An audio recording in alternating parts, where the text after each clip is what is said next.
Hey everybody, Troy and Cole, Champion Plumbing out of Egan. We're gonna show you how to flush a tankless water heater. Obviously we'll do it for you, but if you want to save some money, it's not that hard of a task. We've got our Navien, it's been installed up in the shop, Navien Tankless water heater. This time we're gonna use, it's called Haymaker. There's so many different kinds. You can also just use white vinegar and flush it through.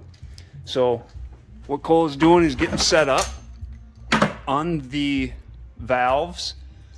They have the wash machine hookup on them, the hoses hook up. So he just turned off both the hot and the cold going into it. So now it's completely isolated. He hooked the line in up to this, the line out up to this. Got a little pump in the bucket. This stuff, always read the directions if you're getting stuff. If you're using vinegar, I'd go what?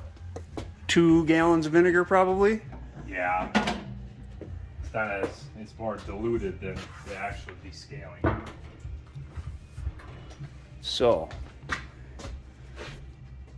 we're gonna mix up the solution. This is a 1-to-1 solution. You put this in with a gallon of water and it's gonna be easy.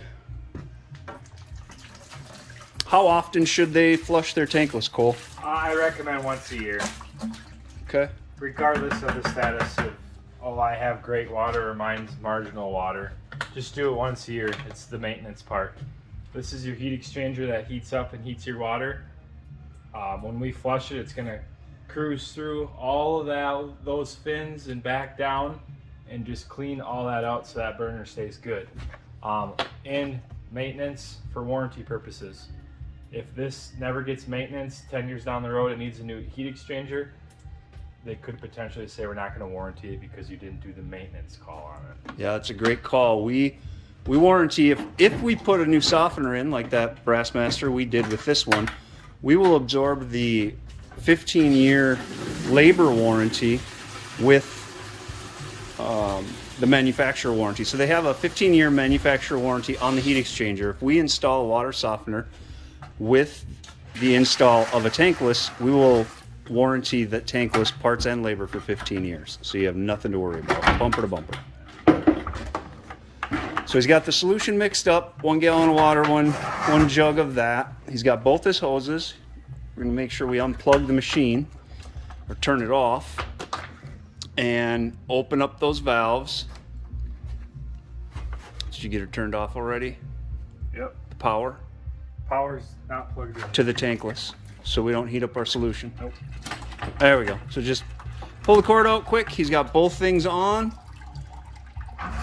And just dumping it right into the same bucket, pumping it through into the heat exchanger. It's dumping it back out into the bucket. And how long do we need to do this for?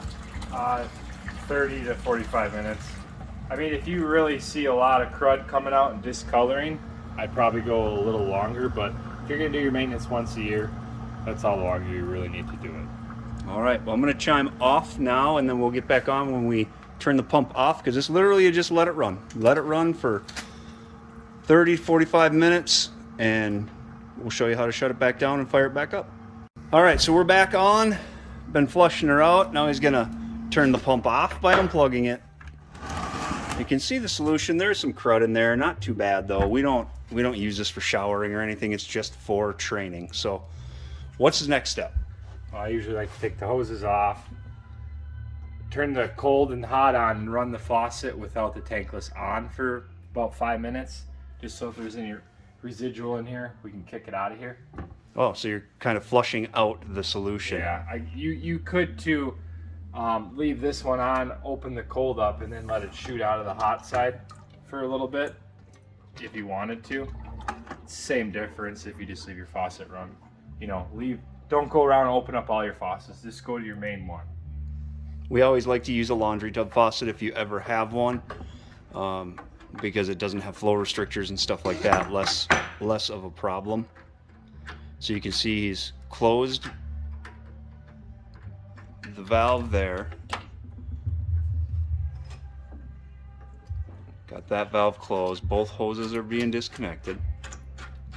So you're not going to flush that through? No, I'll just go through the faucet.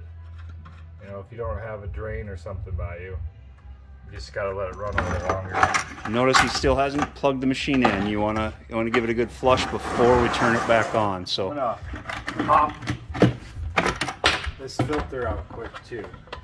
yeah, this is important. This is a once-a-year gig with the Navien. It was just a quick pin you saw him pull. If there's any debris, it will get caught in there. There's nothing in there right now. Let's show him that clip. That was just a simple pull and popped out. So here, I'll put it back in. When you put it back in, you got to be careful you don't get that O-ring off, because it will start to drip a little bit on you. So just going straight and smooth. Yeah, you kind of might have to turn it a little bit. Okay. And then you can see the two little holes. Put the pin back in.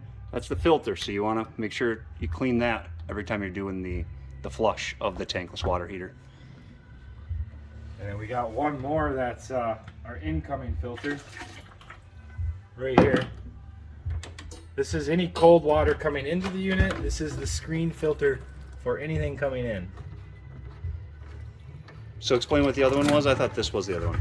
So this is where the heat exchanger, any debris in here, it'll fall down and collect into here. Okay. This one is your cold water coming in the screen, so it protects any debris going into your unit. Got it. And that one we can just do a backwards flush in the sink. Yep, you can just take it off, rinse it out. This one looks pretty clean. Obviously, this is a training purpose tankless, so it doesn't get used like a home. And that was just hand tight. No Yep. wrenches. There's just an O-ring in there, so you just get it snug and done. So this entire process takes, the only tool is the pump and two garden hoses, two small garden hoses. I'm gonna turn the cold and hot on. Keep it unplugged still. Come over to the laundry tub is our favorite use. Obviously, open up the hot side and just let it run for a few minutes. All right, so flushing a tankless water heater, less than 3 minutes to do the steps, 30 to 45 minutes to complete the flush. How long should they flush this through now? I'd probably go like 5 minutes. Just a quick 5 minutes. Because then you know you're getting all that fresh water in the system and kicked back out of it through the lines down on here. Then you can shut it off, just plug it back in. There we go. So once you plug it in, it will fire up all by itself. If you have a tankless water heater, you need it flushed, you can obviously follow the steps in this video or give us a call, 651-365-1340. Look us up on the web, www.championplumbing.net. And as always, please click the like and the subscribe button. Anything else? That should be it. Thanks for watching. Thanks for watching.